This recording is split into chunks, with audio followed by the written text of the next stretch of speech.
I'm not sure about you, but I very much dislike uncertainty.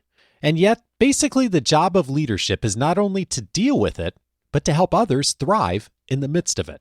In this episode, how to build your tolerance for uncertainty so you can lead more effectively. This is Coaching for Leaders, episode 796. Produced by Innovate Learning, maximizing human potential. Greetings to you from Orange County, California. This is Coaching for Leaders, and I'm your host, Dave Stachowiak. Leaders aren't born, they're made. And this weekly show helps leaders thrive at key inflection points. And what do inflection points bring? Uncertainty. It's just the nature of leadership. It's certainly the nature of leadership today. And how we navigate uncertainty, and for leaders especially, how do we build our tolerance for uncertainty? It's something that, if we can do, helps us to be so much more effective in our work. Yes, for ourselves, but more importantly for the people we lead, for the organizations that we have the privilege to support. Today, I'm so glad to be able to have a conversation to help us get better at this. I'm so pleased to welcome to the show Simone Stolzoff. Simone is an author and journalist who explores big questions about work, meaning, and identity. A former design lead at the global innovation firm IDEO, his work has been featured in the New York Times, the Atlantic, the Wall Street Journal, the Washington Post, and on the TED stage. He is the author of How to Not Know: The Value of Uncertainty in a World That Demands Answers. Simone, such a pleasure to have you here. Thanks so much for having me on, Dave.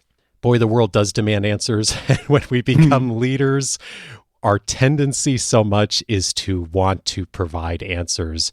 And I think about how much, as human beings in general, we love certainty, and we just don't have a lot of it right now in the world, especially now, do we? Yeah, I think there's two things going on. One is that the world is becoming more uncertain. So there's this researcher from Stanford named Nicholas Bloom, and he's been tracking global uncertainty since the early 80s. And he's found that the 5 highest measurements since he began collecting data have all occurred in the last 5 years. So you think about the pandemic and shifting tariff policies and wars overseas and AI. It's no secret that the world is incredibly uncertain. But there's another trend that's less often discussed, which is equally important, which is that as a society, our tolerance for uncertainty is in decline. This is often attributed to the rise of the internet, and more specifically, the rise of mobile phones. And the idea being that when we have access to limitless information, when we can track the real-time updates of the state of Hormuz or the real-time location of our children, access to more information hasn't necessarily made us any wiser. It often just fuels our anxiety. And phones also create the expectation that answers should be readily available. I know for me personally, maybe 10 years ago, I would have been okay not knowing the name of a given actor, but now I feel an almost involuntary need to reach into my phone. So the world is getting more uncertain. Our tolerance for uncertainty is in decline. And that's why so many leaders and the employees that they lead feel anxious and unmoored. And isn't it interesting how AI has just thrown gasoline onto that fire too, of wanting to have more certainty? I mean, I think about just the drives I have with our family in our car, of now that ChatGPT is literally a push button on the steering wheel where you can trigger it with CarPlay and ask any question. The conversations that come up in everyday interactions, just like in a vehicle, all of a sudden you have this expert you can talk to at any moment, which on one level is super cool and interesting and rich. And on another level, I think it's interesting how we don't grapple with the, I don't know as much in conversations on a regular basis. At least I find that I'm doing that less. And it's just like, it's a powerful illustration of the point you just made. Yeah, I think there's two things. One is that these chatbots, or even Google before that, create the expectation that you should be able to get definitive answers to every question. And you and I both know there are some questions like, what is the future of my career, or how will the economy progress in the next 2 years, that can't be easily answered by a chatbot. The second thing is they rob us of the practice of sitting with what we don't know. If we want to be able to build that capacity, to build that tolerance for uncertainty, we have to be able to expose ourselves to uncertain situations and not reach for the safest or the quickest way out. I think about this biologically. An ancestor of ours might have been in the jungle and there's a rustling in the bushes. If they don't know the source of that noise, that uncertainty could be lethal. The problem is that our brains are wired to seek certainty even when it is not on offer. And so we lurch for the safe answer or the first answer, which isn't always the optimal choice or the right way out. I was thinking about that reality, and we had Lisa Feldman Barrett on the show a while back, just a brilliant neuroscientist, and she shared a bit of her research about when people get a terminal diagnosis and they know the outcome is permanent, as in they're likely to die from it, they actually report higher life satisfaction in the remaining time than people who have uncertainty about recovery. Like maybe they would recover, maybe they wouldn't. And it seems like so counterintuitive on one level, like it's a bit haunting. And at the same time, it's such a strong indicator of like what you just said of how even when it's of detriment to us personally, like the certainty we crave and the joy and happiness we find from that is so, so powerful, isn't it? One of my favorite studies is from the University College London. And what the researchers did is they separated the participants into two groups. In one group, they said you have a 50% chance of receiving a painful electric shock. And the other group said you have a 100% chance of receiving a painful electric shock. Now, you and I probably have an assumption about which group we'd rather be in. You know, put me in the 50% group, please. Then I might not be able to get shocked. Yeah. And in actuality, people in the 50% group were far more stressed and anxious than people who knew they were definitely going to be shocked. And it goes back to that point that you just made. We would sometimes rather know we were getting a bad outcome than have to grapple with the uncertainty of not being sure. Another example comes from the healthcare space. There was this great study of people who were going through a breast cancer journey. And they found that the period between getting a biopsy and getting a diagnosis was often the hardest part of the entire breast cancer process. More difficult to deal with than chemo or surgeries. It was that not knowing, that uncertainty. And so you can extrapolate and think about all the ways that this might affect your team or your business. We have this aversion to ambiguity, this aversion to uncertainty. But the problem is that when we grasp for certainty, especially about something in the future where certainty is a fallacy, it has this narrowing effect. It can close our minds. And yet when we are able to maintain a sense of not knowing, to be able to be uncertain and okay about it, we literally are open to more possibilities. And so that's really the main argument of my book. It's that if we are able to build uncertainty tolerance as individuals, as professionals, as leaders, we can discover possibilities that are greater than what we could have ever imagined, that might be sitting on the other side of our discomfort. And in a way, we sort of know that intellectually, but we so forget it. And you write on this, organizations with higher uncertainty tolerance tend to be more innovative and adaptable because of their willingness to take the types of risks that lead to breakthroughs. And I think about that, and if we think about almost any organization that's had a major breakthrough, that's been a leader in their space, that's been innovative in some way, almost always it's the ability to work through uncertainty and to be able to have a higher tolerance for that. It's so important. And yet, like we all struggle with that. Yeah, definitely. I'll give you one example to maybe make this a little bit more concrete. In the early 2010s, there was this startup in the Bay Area called Tiny Speck, and they built this massive online multiplayer game. And this company was sort of the belle of the ball. They raised $17 million before they launched. Their launch was covered in the New York Times, and they had tens of thousands of active players from the very beginning. Yet the founder had this sneaking suspicion that something about the business wasn't quite right, that they weren't on a sustainable path. And so, less than 2 years into founding the company, he decided to do something that others thought was crazy. He shut the game down. He offered to make his investors whole. He gave his employees that wanted to the opportunity to walk away. And he decided to pivot the company around this internal communications tool that they had built to collaborate across different offices. And if you talk to the founder at the time, he said, at the moment, we did not know the opportunity we were chasing. We discovered that opportunity rather than planning for it. And that tool that he decided to pivot the company around, you and I both know today as Slack. And that founder, Stuart Butterfield, became one of the most successful enterprise software executives of all time. And as you can imagine, it's a nice sort of bow on the end of the story that Slack sold to Salesforce for, I think it was a bajillion dollars. But what I like about it is that it shows that Butterfield's willingness to turn toward what he didn't know, to turn toward the uncertainty of what this new product could become, allowed him to discover an opportunity that was even greater than the opportunity that he was chasing when he was building this massive online multiplayer game. In statistics, they sometimes call this transcending a local maxima to find a global maxima. I like to think about it as like a mountain climber who's standing on a hill who thinks they're on top of the world.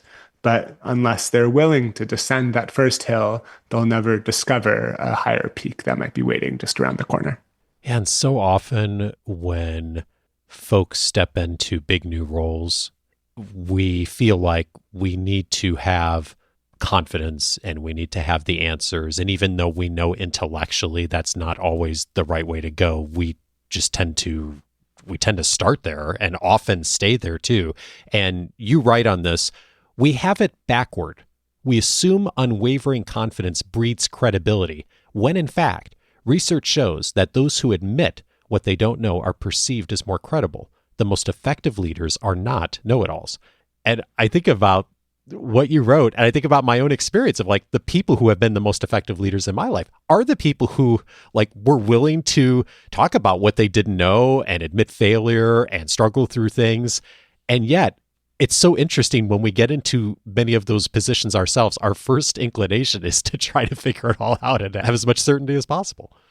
Yeah, it's a balancing act. We also don't want a leader that's all the way on the other end of the spectrum who just throws out their hand and says, I have no idea what's happening. I don't have a vision for this company. I think we are all familiar with the hubristic leader who tells you exactly what's going to happen. And there's a real allure, maybe like a cult leader of someone who tells you exactly how the future is going to look or exactly what steps you're going to take.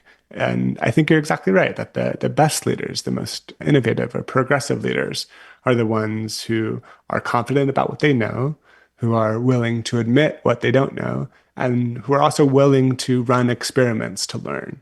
And I think that last part is key. I think the business literature is riddled with different case studies of people who stayed too fixed to a strategic plan and weren't able to notice the changing conditions around them. So you need to have conviction. You need to make bets. You need to be able to put a stake in the ground, but also stay open-minded and understand that maybe if the data or the world or the economy around you is changing, you might need to update that plan as well. You and I have both said the word tolerance already in this conversation, and I'm thinking about that a lot and like, how do we get better at navigating uncertainty? And there's a study you talk about in the book that I have not been able to stop thinking about since I read it. And I was thinking about it because it's baseball season here in the States, and anytime I watch baseball on TV or we go to a game, inevitably at some point in the game, somebody gets hit by the ball. And usually it's the person who's the batter, and they take a pitch in their arm or leg or something. And these balls, they're coming at 100 miles an hour. And you see like them react with the pain when they get hit by it. And I think to myself, if I had gotten hit by that ball, I'd be down for days. And then you see like a lot of the time, the batter will they'll walk it off for a second, and then they'll like go to base, and then they'll end up staying in the game and scoring runs, and it's like almost it never happened.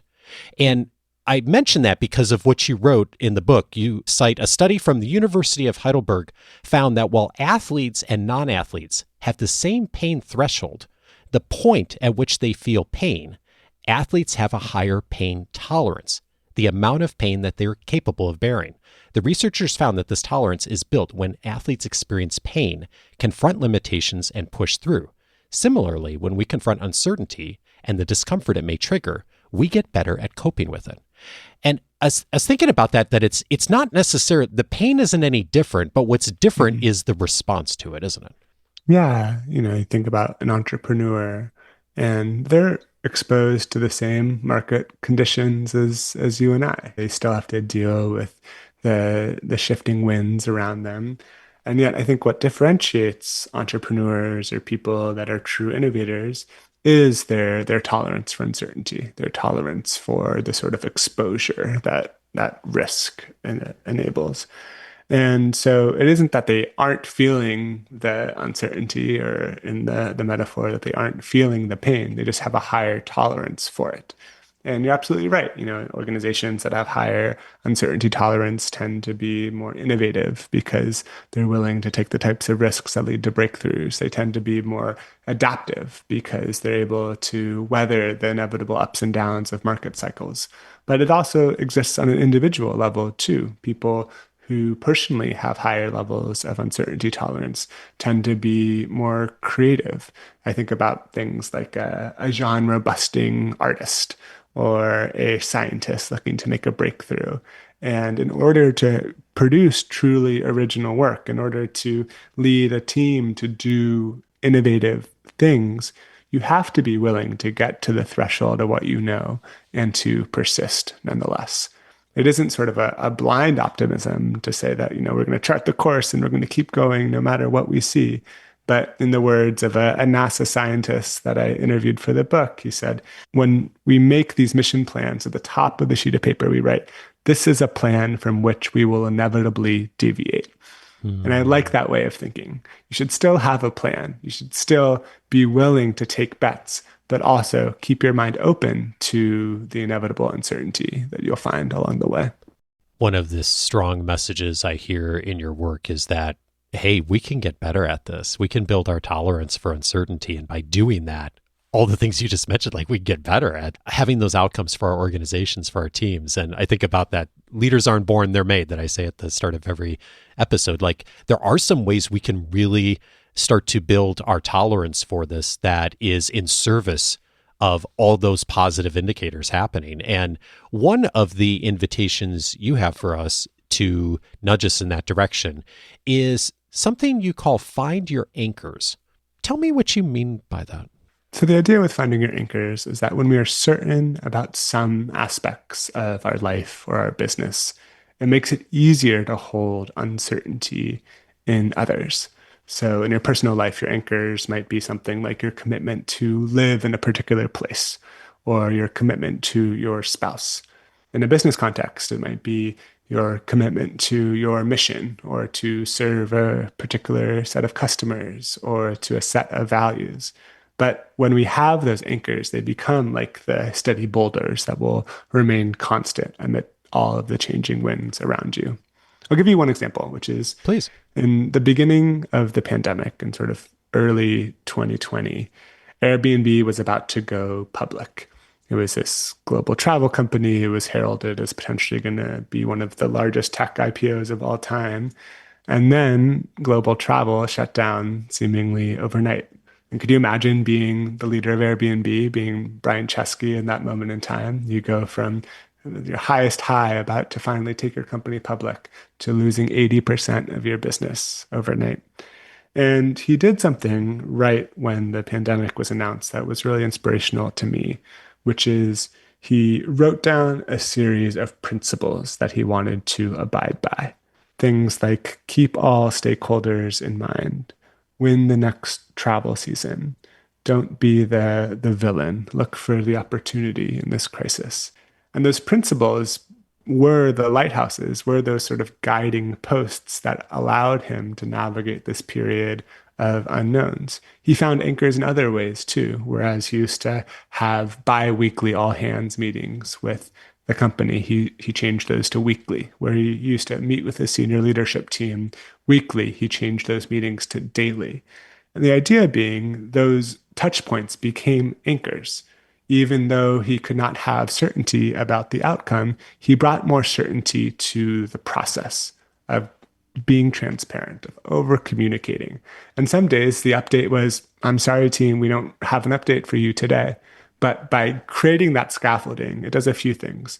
One is it starts to chip into information void. And in information voids, that's where that catastrophizing or worst case scenario thinking or anxiety tends to fester. And the second thing is it created a scaffolding for him to incrementally find more certainty. Little by little, he would gather more information. He would take little bets. He would figure out what aspects of the business might be continuing to grow or continuing to work. And by sticking to his principles and finding those anchors for his team, he was able to weather the storm, and they came out on the other side even stronger. I love that analogy you paint of having a boulder, that if you have a boulder in a storm and you know where it is and you can grab onto it and hang onto it, that you're going to stay in that spot. At least you're going to stay in that spot way longer than you would if that boulder wasn't there.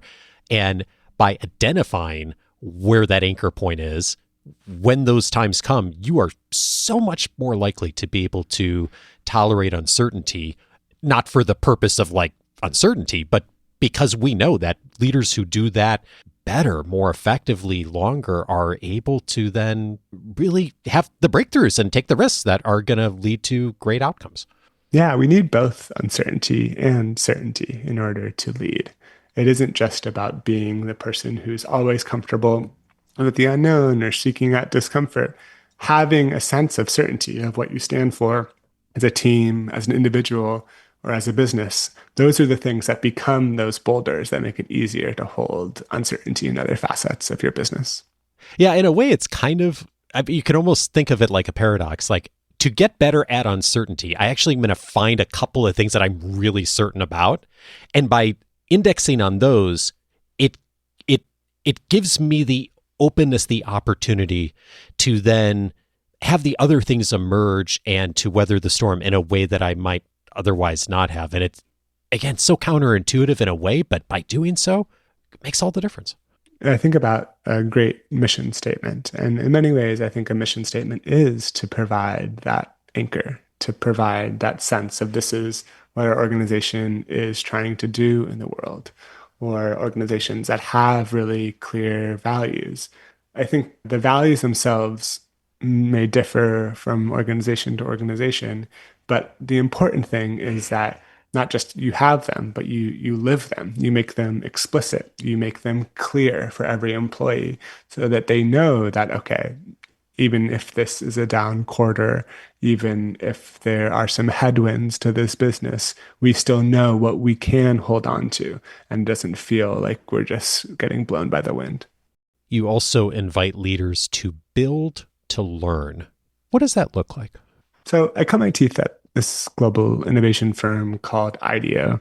And I'm sure many of our listeners might be familiar with the organization or with design thinking, the sort of mindset or process that we would bring to a lot of our projects. Yeah. And what I think is most important from design thinking or human-centered design is this idea that the fastest way to learn is to build.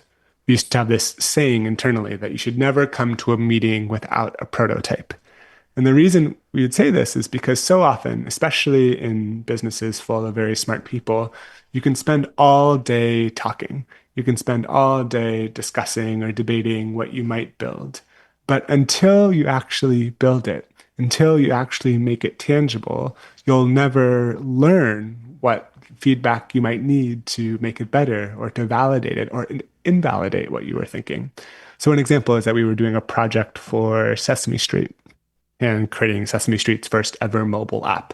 Mm-hmm. And, it's a high profile project. You wanted to get it right. You wanted to impress the clients. But the team did something really smart, which is instead of spending weeks and weeks creating a software prototype that might have cost thousands of dollars, on the first day of the project, what they did is they cut out a picture of an iPhone, plastered it to a piece of cardboard, and cut out the middle, that would have been the screen, and then had one of the teammates act out the different actions that maybe Elmo would do on the screen and showed it to the client right away. And by making it tangible in 2 hours, spending $5, they learned so quickly what might work or what might not work in the eyes of the client. And so I think about how you might be able to take this principle and apply it to other aspects of your business. I think it's one of the upsides of these generative AI tools is that they make things tangible so quickly. And so next time you're thinking about proposing a new pilot or have an idea for a new product or a program that you might want to try in your team, how can you give your team something tangible to react to or empower your teammates to bring that tangibility into the meetings that you are having?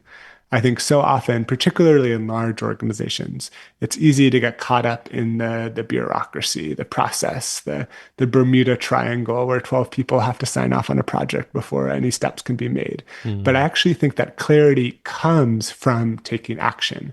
It is often the result of taking action, not a necessary precursor before you move. Another invitation you have for us is to row through the fog. And you say that adaptability beats prediction. Mm-hmm. Tell me about that distinction. So maybe we can start with a metaphor, which is that being a leader, being an innovator, can sometimes feel like you're sitting in a rowboat on a lake that's shrouded in very heavy fog. You might not be able to see very far in front of you. You might not be able to know exactly where you'll end up. And that can be destabilizing, especially when there's other people in the boat with you, looking to you for direction. But I think as a leader, you have two jobs. One is to maintain faith that you'll eventually reach land. Remember, you're on a lake. And the second is to keep rowing.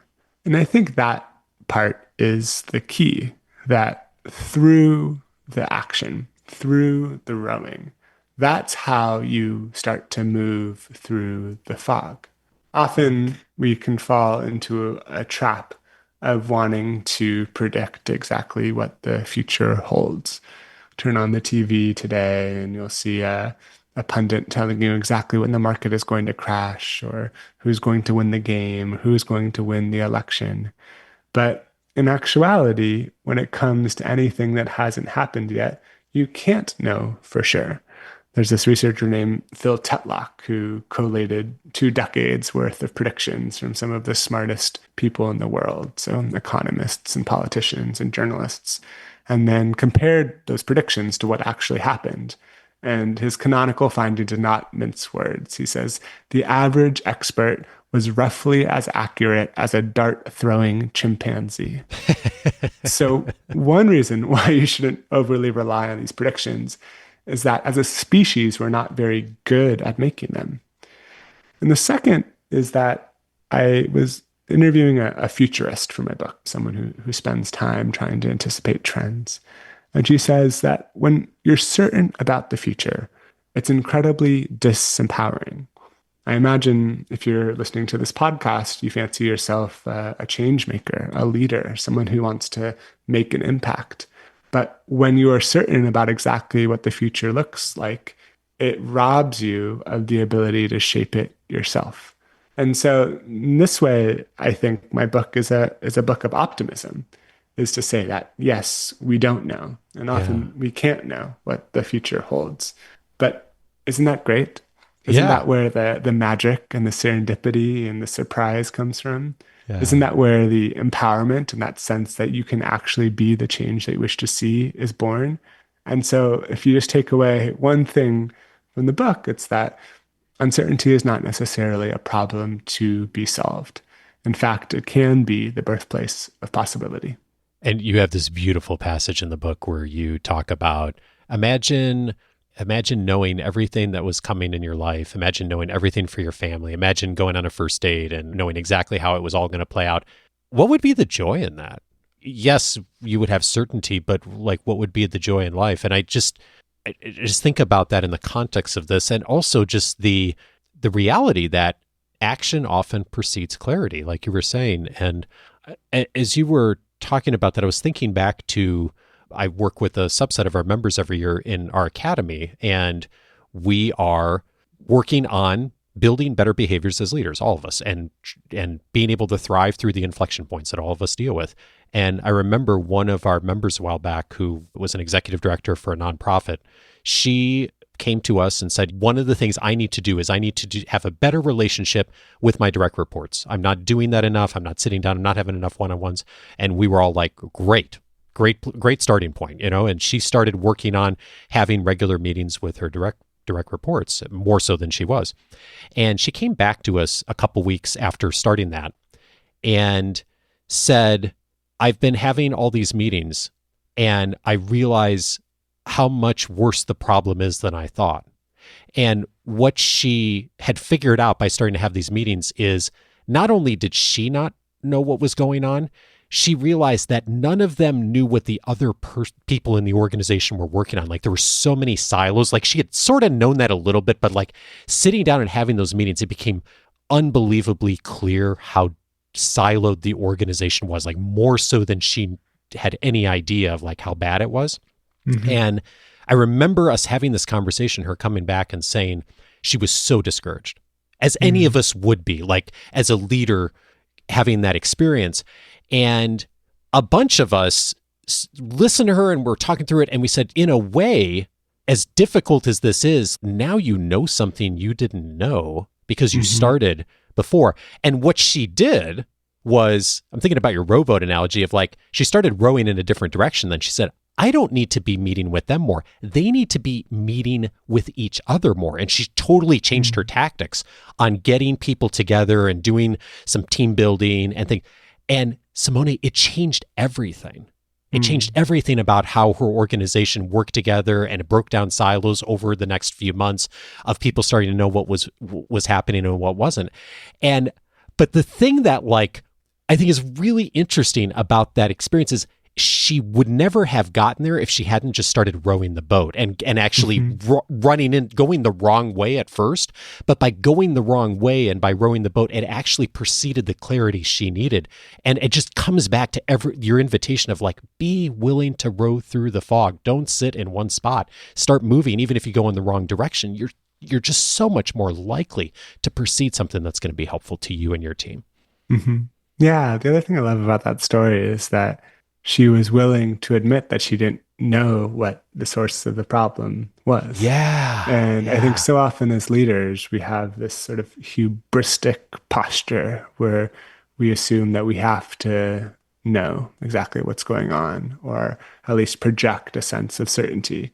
But your client's willingness to admit that she may be wrong, or that she didn't know why there were so many silos in her organization, was the precursor to her finding out. Certainly, if we want to be able to grow or develop as leaders, we have to admit what we don't know, which can be uncomfortable. It can be something that has to buck our status quo bias or our desire to stay in these comfortable silos or bubbles that we tend to spend our days. But by being willing to expose yourself to that discomfort, you go from a place of stagnancy to a place of learning and growth and development. Which is exactly why I often ask people at the end of conversations what they've changed their minds on in their work. And I'm curious, as you have studied uncertainty, help people to grapple with it, get better at it, build their tolerance for it. As you've done that over the last few years, what, if anything, have you changed your mind on? So much. One thing recently, at least, I've been self-employed for about 5 years or so, writing books and giving talks. And I often would daydream about the stability of working for a large organization. I spent many years in the corporate world and in large consultancies. And one thing that I've changed my mind on recently is I actually think that being in a large organization is not as stable as we often assume. And maybe this is just a recency bias based on the layoffs and the pandemic or in Silicon Valley as of late. But I actually think that building a business of one or building a sense of IP or building a portfolio career where you have many different streams of income is potentially even more stable in these uncertain, precarious times. It's similar to how an investor benefits when they have a diversified portfolio of stocks. When, as a solo business owner, I have a sort of diversified portfolio of revenue, it can actually be a source of strength, particularly when the world around you is unstable, uncertain, and precarious. So who knows? I'm still open to changing my mind back and maybe getting another corporate job someday. But I just like the idea that what I was romanticizing, I maybe already had. The grass always looks greener on the other side, doesn't it? On so many things. It does indeed.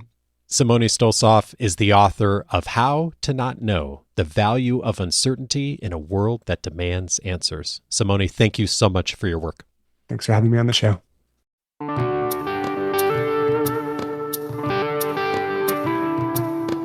If this conversation was helpful to you, 3 other episodes I'd recommend. One of them is episode 613, How to Lead Better Through Complexity. Jennifer Garvey-Berger was my guest on that episode, and we talked about the distinction between what's complicated and what's complex. So many things are complicated, but they have a clear end goal or a clear answer. And as these days we all know, so much of leadership is not that. It is also complex, that the rules are changing as we go. There is not often a clear answer. Nothing is more uncertain than that. In that conversation, Jennifer and I talked about how do we lead better in those situations. A great compliment to this conversation, of course, episode 613. Also recommended episode 761, Notice Disruption and Innovate Through It. Steve Blank was my guest on that episode, and we talked about this inflection point we're all at with technology and AI right now, but we didn't talk about it as in right now and models and what does the future look like. We went back 100 years and looked at how did organizations and leaders make the transition from the companies that were building carriages to the automobile, another huge inflection point in technology. And there's some fascinating insight on what organizations did and leaders did and did not do that resulted in them being successful or not. So much that we can learn. History doesn't repeat itself, but it rhymes very often. Episode 761 for that. And finally, I'd recommend the recent episode with David Epstein, episode 789, The Counterintuitive Secret to Creativity and Focus. How do we get more creative? How do we focus ourselves better? Well, it turns out it is not having all the time in the world, having all the budget and all the resources. In fact, it's the exact opposite. Having a limited constraint. And that constraint can often help us move forward. It's counterintuitive, and yet we see again and again in practice and in research how true that is. David's most recent book highlights that. We talked about it in detail on episode 789. All those episodes you can find on the coachingforleaders.com website. If you haven't before, set up your free membership at coachingforleaders.com. I'm inviting you to do that so that you get access to the entire library that I've aired since 2011. More importantly, searchable by topic. All the episodes are available on all the podcast apps for free. What is not available, though, is the ability to search and find what you're looking for by topic. So we've made that as easy as we can inside of the free membership so you can find what you're looking for more quickly, plus all of my book and interview notes, my own audio library, tons more resources inside the free membership. Coachingforleaders.com is where to go in order to set that up. Coaching for Leaders is edited today, as always, by Andrew Kroger. Next Monday, I'm glad to welcome Olivia Fox-Caban to the show. We are going to be talking about how to improve your charisma. Yes, you can get better at charisma, and we're going to talk about how next week. Join me for that conversation with Olivia. Have a great week, and see you back on Monday.